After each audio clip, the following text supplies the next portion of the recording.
ತೆರವುಗೊಳಿಸೋದಕ್ಕೆ notice ಕೊಟ್ಟಿದ್ದಾರೆ.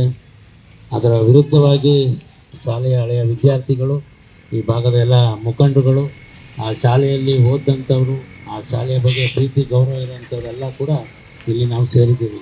ನಾನು ಕೂಡ ಮಾಜಿ ಶಾಸಕನಾಗಿ ಈ ಒಂದು ಸಭೆಗೆ ಬೆಂಬಲವನ್ನು ವ್ಯಕ್ತಪಡಿಸಿ ನಾನು ಈ ಕಾರ್ಯಕ್ರಮಕ್ಕೆ ಬಂದಿರೋಂಥದ್ದು. ನಾವೀಗ ಬಂದಿರೋಂಥ ಉದ್ದೇಶ ಒಂದು, ನಾವು ಹೋರಾಟ ಮಾಡ್ತಾಯಿದ್ದೀವಿ, ಸರ್ಕಾರದ ಗಮನ ತರುವಂಥ ಕೆಲಸ ಮಾಡ್ತೀವಿ, ಸಂಬಂಧಪಟ್ಟಂಥ ಅಧಿಕಾರಿಗಳಿಗೆ ತಿಳಿಸುವಂಥ ಕೆಲಸ ಮಾತ್ರ ನಮ್ಮಲ್ಲಿ ಸಾಧ್ಯ ಇರೋದು. ಹೋರಾಟ ಮುಂದೆ ಯಾವ ರೀತಿ ಇದು ರೂಪ ತಾಳುತ್ತೋ ಅನ್ನೋದು ಕೂಡ ನಮಗೆ ಗೊತ್ತಿಲ್ಲ. ಇದಕ್ಕೆ ಈಗ ಮುಖ್ಯವಾಗಿ ನಾವು ಈ ಹೋರಾಟ ಬೀದಿಲಿ ಕೂತು ಮಾಡೋದಕ್ಕೂ ಕಾನೂನಾತ್ಮಕವಾಗಿ ಹೋರಾಟ ಮಾಡಬೇಕಾಗಿರೋರು ಇವರಿಬ್ಬರು, ಒಬ್ಬರು DDP ಅವರು, ಒಬ್ಬರು PO ಅವರು. ಯಾಕೆ ಅಂದರೆ ಆಸ್ತಿ ಸರ್ಕಾರಿ ಕಡತಗಳ ಪ್ರಕಾರ ಆ ಆಸ್ತಿ ಅವ್ರಿಗೆ ಸಂಬಂಧಪಟ್ಟಂಥದ್ದು. ಇವತ್ತು ಅದನ್ನು ಉಳಿಸ್ಕೊಡಿ, ಇದರಲ್ಲಿ ಏನು ನ್ಯೂನ್ಯತೆ ಇದೆ ಅದನ್ನು ನಾವು ಹೇಳ್ಕೊಡೋ ಅಂಥ ಕೆಲಸ ಮಾಡ್ತಾಯಿದ್ದೀವಿ. ಅವ್ರನ್ನ ಉದ್ದೇಶ ಹೇಳಬೇಕು ಅಂತಂದರೆ, ಸರ್ ಇಲ್ಲಿ ಕೂತಿರೋರೆಲ್ಲನೂ ವಿದ್ಯಾವಂತರಿದ್ದಾರೆ, ರಾಜಕಾರಣದಲ್ಲಿ ಮುಂದುವರೆದವರಿದ್ದಾರೆ, ಜೊತೆಗೆ ಟೀಚರ್ಸ್ಗಳಾಗಿದ್ದಾರೆ, ರಿಟೈರ್ಡ್ ಆಗಿದ್ದಾರೆ.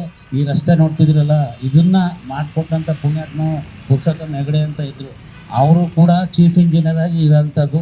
ಇವತ್ತು ಈ ರಸ್ತೆ ಹಾಕ್ಬೇಕಾದ್ರೆ ಇದೇ ಕಲ್ಪನಿಕೆ ಹುಡುಗ, ಇದೇ ಸ್ಕೂಲಲ್ಲಿ ಓದೋನು, ಇದೇ ರಸ್ತೆನ ಆಗಿರೋದನ್ನ ನಾವು ನೆನೆಸ್ಬೋದು. ಈಗ ಇಲ್ಲಿ ಕೂತಿರೋಂಥವ್ರು ಲಾಯರ್ಗಳು ಇದ್ದಾರೆ, ಇದೇ ಶಾಲೆಯಲ್ಲಿ ಓದಿರೋಂಥವ್ರು ಇದ್ದಾರೆ, ಇಲ್ಲೆಲ್ಲ ಯಜಮಾನರುಗಳು ಕೂಡ ಇಲ್ಲೇ ಓದಿರೋಂಥವ್ರು. ಈಗ ನಿಮಗೆ ವಾಸ್ತವಾಂಶ ಗೊತ್ತಾಗಲಿ ಅನ್ನೋದಕ್ಕೋಸ್ಕರ ಸರ್ ನೀವು ದಯಮಾಡಿ ಇಲ್ಲಿ ಬನ್ನಿ, ಇಲ್ಲೇ ಬಂದರೆ ಕೂತು ನಿಮ್ಮ ಕಣ್ಣಲ್ಲಿ ನೋಡಿದ್ರೆ ಮಾತ್ರ ಆ ಒಂದು ಇಲ್ಲಿ ಟ್ರಾಫಿಕ್ ಇಲ್ಲ, ಆ ರೋಡಲ್ಲಿ ಟ್ರಾಫಿಕ್ ಇದೆ. ಇದಕ್ಕೆ ಅಂಡರ್ಗ್ರೌಂಡ್ ಕೊಟ್ಬಿಟ್ರೆ ಆರಾಮಾಗಿ ಓಡಾಡ್ತಾರೆ. ಇಲ್ಲಿ ಹೆಚ್ಚು ಕಮ್ಮಿ ಏನಾರು ಆದರೆ ಒಂದು ಮಗು ಸತ್ರೂ 1000 ಕೋಟಿಗೆ ಸಮ, 1000 ಕೋಟಿಗೆ ಸಮ. ಅದಕ್ಕೋಸ್ಕರ ಇಮಿಡಿಯೇಟಾಗಿ ನಾನು ಇದೇ ನಗರೋತ್ಥಾನದಲ್ಲಿ 22 ಲಕ್ಷ ರೂಪಾಯಿ ಸ್ಯಾಂಕ್ಷನ್ ಮಾಡಿಸಿದ್ದೆ, ನಿಮಗೆ ಗೊತ್ತಿರಬೇಕು. ಇಲ್ಲಿಗೆ ಅದಕ್ಕೆ ಲೈನ್ ಸಿಗ್ನಲ್ ಲೈಟ್ಗೆ ಇಲ್ಲಿಗೆ ಅಲ್ಲಿಗೆ ಈಗ ಅವೆರಡೂ ತೆಗೆದಾಕ್ಬಿಟ್ಟವ್ರೆ ನಾವು ಬಂದ ಮೇಲೆ. ಈಗ ಆಯಿತು, ಈಗ ಅದೇ ನಾನು ಹೇಳ್ದಲ್ಲಪ್ಪ, ಒಂದು ಮಗುಗಾದರೂ 1000 ಕೋಟಿ ಸಮ. ಅವ್ರಿಗೆ ಇಮ್ಮಿಡಿಯೇಟ್ ಸ್ಟಾಪ್ ನೋಟಿಸ್ ಕೊಡಿ. ಅಲ್ಲಿ ಬೇಕಾದ್ರೆ ಕೋರ್ಟ್ಗೆ ಹೋಗೋಣ, ಅಲ್ಲಿ ಹೋರಾಟ ಮಾಡೋಣ.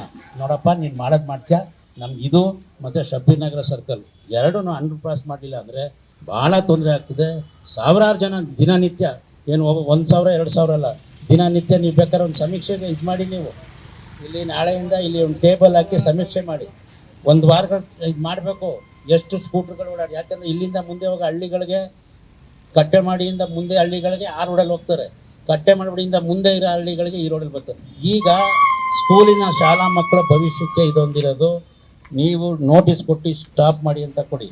ಆಮೇಲೆ ಒಂದಿನ ಅವ್ರು ಸ್ಟಾಪ್ ಮಾಡಲಿಲ್ವಾ, ನಿಮ್ಮ ಸಿಬ್ಬಂದಿನ ಕರ್ಕೊಂಡೋಗಿ ಸ್ಟಾಪ್ ಮಾಡಿಸಿ, ನೆಗೋಷಿಯೇಟಿಗೆ ಬರಲಿ, ವಿಚಾರಕ್ಕೆ ಬರಲಿ. ನೋಡಪ್ಪ, ನೀನು ಮಾಡ್ತಾ ಇದೆಯಾ, ನೀನೇನೋ ಇದನ್ನು 100 ಕೋಟಿಲಿ ಮಾಡ್ತಿದ್ಯಾ, ಇನ್ನೂ 10 ಕೋಟಿ ಏನು ದೊಡ್ಡ ವಿಚಾರ ಅಲ್ಲ. ನ್ಯಾಷನಲ್ ಹೈವೇಗೆ ಬಾ, ಇವೇನಿದ್ರು ಅಂಡರ್ಗ್ರೌಂಡ್ ಮಾಡಿಸೋ ಫಸ್ಟ್, ಇದನ್ನೊಂದು ಮಾಡಿಸ್ಬೇಕು. ಶಬ್ಬೀರ್ನ ಈಗ ಒಂದೇ ಒಂದು ಮಾಡ್ತಾವ್ರೆ, 5 ಇತ್ತು ಬೈಪಾಸ್ಗಳು ತಾಲೂಕು ಆಫೀಸ್ ಹತ್ರ ಇದೆಯಲ್ಲ, ಸ್ನೇಹಜೀವಿ ರಸ್ತೆ, ಅದಕ್ಕೊಂದಕ್ಕೆ ಮಾತ್ರ ಮಾಡ್ತಾ ಇದ್ದಾರೆ. ಇನ್ನು ಬಾಕಿದಕ್ಕೆ ಯಾವುದಕ್ಕೂ ಮಾಡ್ತಾ ಇಲ್ಲ. ನಿಮ್ಮ ಕರ್ತವ್ಯ ದಯಮಾಡಿ ಈಗ ಹೋದ ತಕ್ಷಣವೇ ಈ ಜನಗಳ ನೋವು ಗೊತ್ತಿದೆ, ಇದರ ಭಾವನೆ ಗೊತ್ತಿದೆ. ಈ ಸ್ಕೂಲ್ ಉಳಿಸ್ಬೇಕು ಅನ್ನೋದಕ್ಕೂ ಜೊತೆಗೆ ಹುಣಸೂರಿನ ಸಾರ್ವಜನಿಕರ ಹಿತ ಕಾಪಾಡೋದು, ಅವರ ಆರೋಗ್ಯಕ್ಕೂ ನೀವೇ ಹೊಣೆ. ಈಗ ಇಮಿಡಿಯೇಟಾಗಿ ಸ್ಟಾಪ್ ನೋಟಿಸ್ ಕೊಡಬೇಕು. ಅವ್ರು ಎಷ್ಟೇ ಕರೆದ್ರು ಬರ್ತಾ ಇಲ್ಲ, ಕರೀರಿ. ಅವತ್ತಿನ ದಿನ ಸಾರ್ವಜನಿಕ, ಈಗ ಮಾಜಿ ಕೌನ್ಸಿಲರ್ಗಳಿದ್ದಾರೆ, ಮಾಜಿ ಅಧ್ಯಕ್ಷರುಗಳಿದ್ದಾರೆ, ಮೀಟಿಂಗ್ ಮಾಡಿಸಿ ಅವ್ರ ಬೇಡಿಕೆಗಳನ್ನೂ ಅದ್ರಲ್ಲಿ ಸೇರ್ಸಪ್ಪ. ನೀನು ಇಷ್ಟು ಬಂದಾಗ ನ್ಯಾಷನಲ್ ಹೈವೇ ಮಾಡ್ಕೊಂಡು ಬರೀ ಬಿಲ್ ಬರ್ಕೊಳಕ್ಕಲ್ಲ ನೀನು ನ್ಯಾಷನಲ್ ಹೈವೇ ಇರೋದು, ಜನರ ಹಿತಕ್ಕಾಗಬೇಕೆ ರಸ್ತೆ ಹೊರ್ತು ನೀನು ಬಿಲ್ ಮಾಡೋದಕ್ಕಲ್ಲ. ಆ ರೂಪ ನಾವು ಅದೇ ಮಾತು ಮಾತಾಡಿದ್ದೀನಿ, ಎಕ್ಸಿಕ್ಯೂಟಿವ್ ಇಂಜಿನಿಯರ್ಗೂ ಅದೇ ಮಾತು ಮಾತಾಡಿದ್ದೀನಿ. ಸರ್, ನಿಮ್ಮ ಕರ್ತವ್ಯ ದಯಮಾಡಿ ಇವತ್ತು ಚಾಚು ತಪ್ಪದೆ ನೋಟಿಸ್ ಕೊಟ್ಬಿಟ್ಟು ಸ್ಟಾಪ್ ಮಾಡಿಸ್ಬೇಕು. ಇಂಜಿನಿಯರ್ ದಯಮಾಡಿ ಅವ್ರು ಸ್ಟಾಪ್ ಮಾಡಿಸಿಲ್ಲ ಕೆಲಸ ಅಂದರೆ ಕಾಂಟ್ರಾಕ್ಟ್ಗಳಿಗೆ ನಿಮ್ಮ ಪೌರ ಕಾರ್ಮಿಕ ಮುಖಾಂತರ ಅಡ್ಡ ಹಾಕ್ಸಿ, ಬೇಕಾದ್ರೆ ನಾವು ಬಂದು ನಿಂತ್ಕೊತೀವಿ. ಯಾಕಂದ್ರೆ ನಾವು ಇಡೀ 1000 ಜನ ಬಂದು ನಾವು ನಿಂತ್ಕೊತೀವಿ, ನಿಲ್ಲಿಸಿ ಕೆಲಸವ ಅಂತ. ಇದನ್ನು ಮಾಡಂಗಿದ್ರೆ ಮಾಡಿ, ಇಲ್ಲಾಂದರೆ ಮಾಡಬೇಡಿ ಅಂತ. ನೀವು ಮಾಡ್ತಿರೋದು ನಮಗಿನ್ನು ಭವಿಷ್ಯಕ್ಕಾಗಬೇಕು, ಭವಿಷ್ಯದ ಮಕ್ಕಳುಗಳಿಗಾಗಬೇಕು, ಅದೇನೋ ಉಪಯೋಗ ಆಗಬೇಕು. ಉಪಯೋಗ ಆಗದೇನೆ ನಿನಗೆ ಕಿರೀಟ ಕೊಡ್ರೆ, ಚಿನ್ನದ ಕಿರೀಟ ನಿಮ್ಮ ತಲೆ ಮೇಲೆ ಇಟ್ಟರೆ ಅದು ಚುಚ್ತಾ ಇದ್ರೆ, ಅದು ಮೃದುವಾಗಿ ಕ್ಲೀನಾಗಿ ಹೆಂಗೆ ಅಲ್ಲಾಡಿದ್ರೆ ಅದು ಕಿರೀಟ ಆಯ್ತದೆ. ಅದು ಚುಚ್ಕೋತಾ ಇದ್ರೆ ಕಿರೀಟನ ತೆಗೆದು ಬಿಸಾಕ್ತಾರೆ.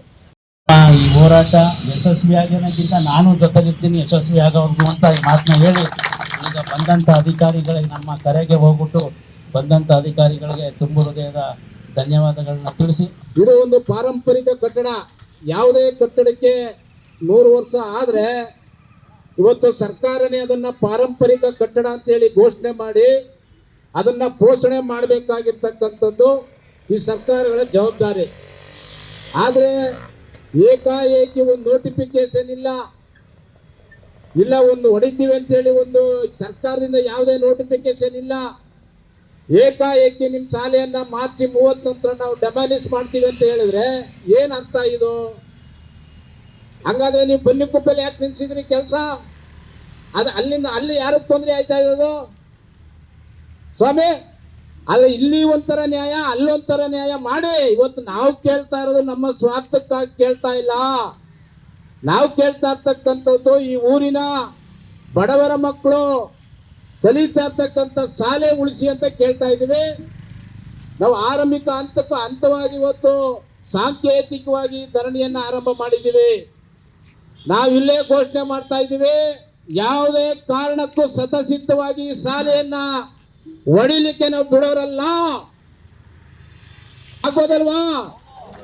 ನಾವು ಪ್ರಥಮವಾಗಿ ಸಭೆ ಸೇರಿದ್ದು 10 ಜನ, ಎರಡನೇ ಸಭೆ ಸೇರಿದ್ದು 50 ಜನ, ಇವತ್ತು 100 ಜನ ಬಂದಿವೆ.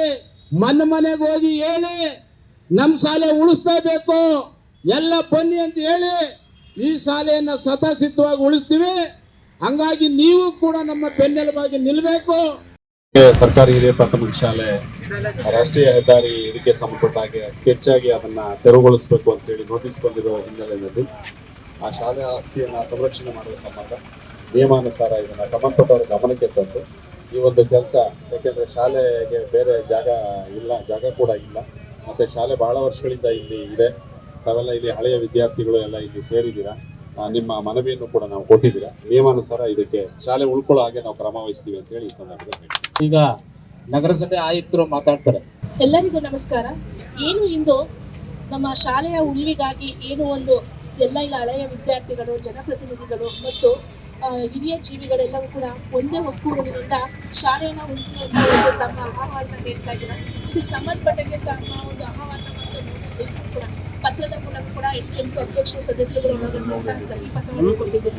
ಜೊತೆಗೆ ನಮ್ಮ ಸರ್ ಅವರ ಒಂದು ಇದು ಕೂಡ ಹೇಳಿದ್ದಾರೆ, ಎರಡು ಕಡೆ ಏನಾಗಬೇಕು, ನಮ್ಗೆ ಮೇನ್ ಆಗಿ ಶಬೀರ್ ನಗರ ಮತ್ತು ಕಲ್ಕುಂಟೆ ಸರ್ಕಲಲ್ಲಿ ನಮ್ಗೆ ಅಂಡರ್ ಪಾಸ್ ಆಗಬೇಕು ಅನ್ನೋ ಒಂದು ಬೇಡಿಕೆಯನ್ನು ಕೂಡ ಇಟ್ಟಿದ್ದಾರೆ. ಇದಕ್ಕೆ ಸಂಬಂಧಪಟ್ಟ 3 ವಿಚಾರಗಳನ್ನು ಕೂಡ ನಾನು ರೈಟಿಂಗ್ ಅಲ್ಲಿ ನಮ್ಮ NH ಅವ್ರಿಗೆ ಈಗಲೇ ನಾನು ಅದನ್ನ ಪತ್ರ ಮುಖೇನ ನಾನು ನಿವಾರಣೆ ಮಾಡ್ತೀನಿ. ಜೊತೆಗೆ ಫೋನ್ ಮೂಲಕ ಕೂಡ ಗಮನವನ್ನ ಹರಿಸ್ತೀನಿ. ತದನಂತರವೇ ಕಾರ್ಯಗಳು ನಡೀಲಿ ಅನ್ನೋದು ನನ್ನ ಕೂಡ ಅಭಿಪ್ರಾಯ. ಯಾಕಂದ್ರೆ ಹುಣಸೂರಿನ ಪ್ರಜೆಯಾಗಿ ಏನು ಸಮಸ್ಯೆಗಳಿದ್ದಾಗ ಅದು ಪರಿಪಕ್ವವಾಗಾದ್ರೆ ಫ್ಯೂಚರ್ ಕೂಡ ನಮ್ಮ ಹುಣಸೂರು ಒಂದು ಬ್ಯೂಟಿಫುಲ್ ಸಿಟಿ ಆಗುತ್ತೆ ಅನ್ನೋ ಕಾನ್ಸೆಪ್ಟ್ ಅಲ್ಲಿ ಹೇಳ್ತಾ ಇದ್ರೆ ನಿಮ್ಮ ಎಲ್ಲ ಸಮಸ್ಯೆಗಳಿಗೆ ಖಂಡಿತ ಪ್ರಾಮಾಣಿಕ ಪ್ರಯತ್ನವನ್ನ ಪಟ್ಟು ಶ್ರಮಿಸ್ತೀನಿ ಅಂತ ಈ ಸಂದರ್ಭದಲ್ಲಿ ತಾವೆಲ್ಲರಿಗೂ ಕೂಡ ಉಳಿಯಲೇಬೇಕು. ಶಾಲೆ ತೆರವು ಮಾಡಿ ಬಡವರ ಮಕ್ಕಳಿಗೆ ಅನ್ಯಾಯ ಮಾಡಬೇಡಿ. ಶಾಲೆ ತೆರವು ಮಾಡುವುದು ಬಡವರ ಮಕ್ಕಳಿಗೆ ಮಾಡುವ ಅನ್ಯಾಯ. ಬಡವರಿಗೆ ಅನ್ಯಾಯ ಮಾಡಬೇಡಿ. ಇನ್ಕಿಲಾಬ್ ಜಿಂದಾಬಾದ್. ಇನ್ಕಿಲಾಬ್ ಜಿಂದಾಬಾದ್. ಶಾಲೆ ತೆರವು ಮಾಡಲು ಬಿಡುವುದಿಲ್ಲ. ಶಾಲೆ ತೆರವು ಮಾಡಲು ಬಿಡುವುದಿಲ್ಲ. ಬಡವರ ಮಕ್ಕಳಿಗೆ ಅನ್ಯಾಯ ಮಾಡಬೇಡಿ. ಶಾಲೆ ತೆರವು ಮಾಡುವುದು ಬಡವರ ಮಕ್ಕಳಿಗೆ ಮಾಡುವ ಅನ್ಯಾಯ. ನಮ್ಮೂರ ಶಾಲೆ ನಮ್ಮಯ ಹಕ್ಕು. ನಮ್ಮೂರ ಶಾಲೆ ನಮ್ಮಯ ಹಕ್ಕು. ಇನ್ಕಿಲಾಬ್ ಜಿಂದಾಬಾದ್. ಶಿಕ್ಷಣದ ಹಕ್ಕು ನಮ್ಮ ಹಕ್ಕು. ಶಿಕ್ಷಣದ ಹಕ್ಕು ನಮ್ಮ ಹಕ್ಕು.